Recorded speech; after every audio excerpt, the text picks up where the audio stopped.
আসসালামু আলাইকুম। আজ আমি দারুণ স্বাদের একটি খাবার তৈরি করতে যাচ্ছি, যেটা সত্যিই অনেক টেস্টি হয়। জানি না এর আগে আপনারা খেয়েছেন কি না, তবে যারা খেয়েছেন তারা তো অবশ্যই কমেন্ট করে বলবেন।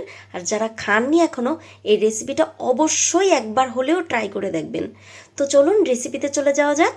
বিরিয়ানি রান্না করার জন্য প্রথমেই আমার যেটা লাগছে সেটা হচ্ছে সয়াবিন। এই সয়াবিনগুলোকে আমি এখানে 200 গ্রাম পরিমাণ সয়াবিন নিয়েছি, এটাতেই অনেকটা বেশি হয়ে যাবে। তো এগুলোকে আমি গরম পানিতে খুব ভালোভাবে ভিজিয়ে রাখবো 15 মিনিটের জন্য। আর ওটা ভিজতে থাকে, এইদিকে আমি 2টা টমেটো কুচি করে নিয়েছি, আর এখানে বড় একটা পেঁয়াজ কুচি করে রেখে আবার চলে গেলাম সয়াবিনের কাছে। এটাকে ভালোভাবে আমি চিপে চিপে উঠে নিয়েছি। সর্বশেষে দেখলাম কিছুটা ময়লা পড়ে আছে, তো এই জন্য আমি আরও 3বার করে খুব ভালোভাবে কচলিয়ে কচলিয়ে ধুয়ে চিপে একদম পানিগুলো ঝরিয়ে নিয়েছি।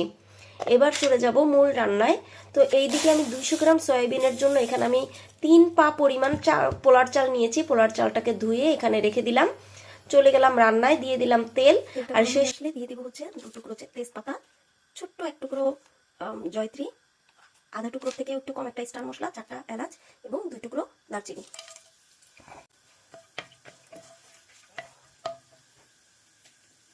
একটু ভেজে দিয়ে দিব 1 কাপ পরিমাণ পেঁয়াজ কুচি,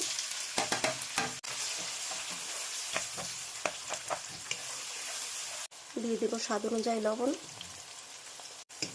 খুব ভালোভাবে নেড়ে ছেড়ে ভেজে নেব পেঁয়াজটা লাল হওয়া পর্যন্ত। পেঁয়াজটা ভাজতে ভাজতেই দিয়ে দিব আদা রসুন বাটা 1 টেবিল চামচ। পেঁয়াজের সাথে আদা রসুন বাটাটাও খুব ভালোভাবে ভেজে নেব, তাতে করে আদা রসুনের যে কাঁচা গন্ধ সেটা চলে যাবে।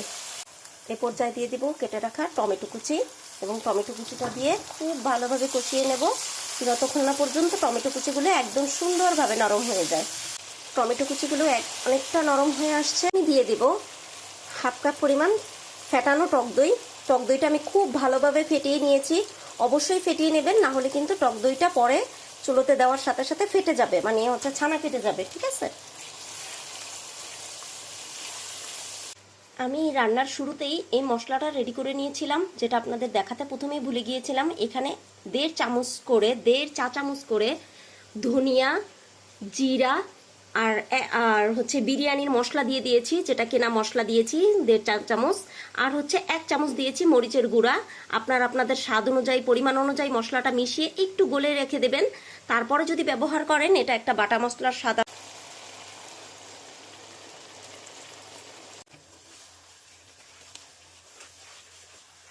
মশলাগুলো ভালোভাবে কষানো হয়ে গেলে এবার আমার ধুয়ে রাখা সয়াবিনগুলো দিয়ে দিব। আমি এই সয়াবিনগুলো খুব ভালোভাবে ধুয়ে এবং চিপড়িয়ে নিয়েছি, একদম খুব ভালোভাবে চেপে চেপে পানিগুলো পরিষ্কার করে নিয়েছি।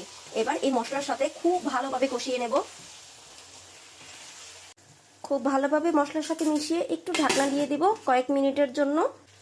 কিছু সময় ঢাকনা দিয়ে কষানোর জন্য দিয়েছিলাম, তাতে কিন্তু সামান্য পানি বেরিয়ে আসছে। আশা করি আরেকটু পানি বেরিয়ে আসবে। খুব এ পর্যায়ে আমি চালগুলো দিয়ে দিব।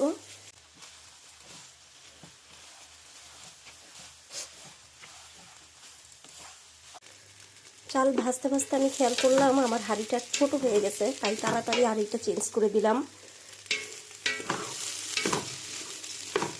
এবার আমি পানি দিয়ে দিব।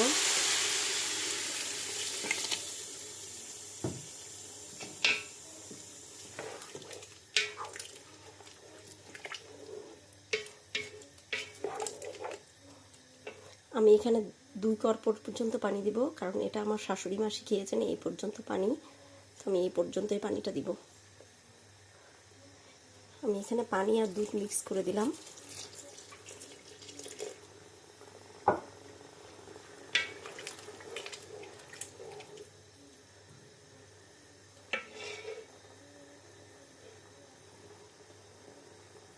এবার আমি এটাকে ঢেকে দিয়ে দিব কিছু কাঁচামরিচ। এই পর্যায়ে ঢাকনা উঠিয়ে যখন দেখব পানিটা অনেক পরিমাণ শুকিয়ে গেছে, মানে টেনে গিয়েছে, তখন একটু নাড়াচাড়া করে ভালোভাবে মিশিয়ে আমি কেওড়া জল দিয়ে দিব। আমি এখানে প্রায় 1.5 টেবিল চামচ পরিমাণ কেওড়া জল দিলাম। আপনারা চাইলে দেবেন, না চাইলে দেবেন না। কেওড়া জলটা দিলে সুন্দর একটা ফ্লেভার আসে, তাই। আর আমি ঘিটা সবসময় খাবার রান্না করার একদম শেষ পর্যায়ে দিই, তাতে ফ্লেভারটা আরেকটু স্ট্রং হয়। এবার আমি দমে দিয়ে দেব একদম লো হিটে। তো বিরিয়ানি কিন্তু আমি দম থেকে নামিয়ে এনেছি, এবার আমার খাওয়ার পালা। বিরিয়ানিটা কতটা সুন্দর ঝরঝরা হয়েছে একবার দেখুন। এবার এটাকে পরিবেশন করব। এত সুন্দর সুন্দর হয়েছে, সত্যি কথা বলতে। মাংসের বিরিয়ানি অনেক সময় হয় না, বাচ্চারা বিরিয়ানি খেতে চায় কিংবা ঘরে মাংসটা থাকে না, তখন এই সয়াবিনটা ঘরে থাকলে কিন্তু এভাবে এক প্লেট বিরিয়ানি রান্না করে দিতে পারেন। আর এই প্লেটটা সাজিয়েছি আমার মেয়ের জন্য। মাশাল্লাহ, আমার মেয়ে সম্পূর্ণটা খেয়েছে। আর আমার ভিডিওটা যদি ভালো লাগে প্লিজ একটা লাইক দেবেন, কমেন্ট করে অবশ্যই জানাবেন, আর শেয়ার করে আপনাদের টাইপলাইনে রেখে দেবেন। যারা নতুন আছেন প্লিজ প্লিজ প্লিজ আমাকে একটু ফলো করে আমাকে সাপোর্ট করবেন। আল্লাহ হাফেজ।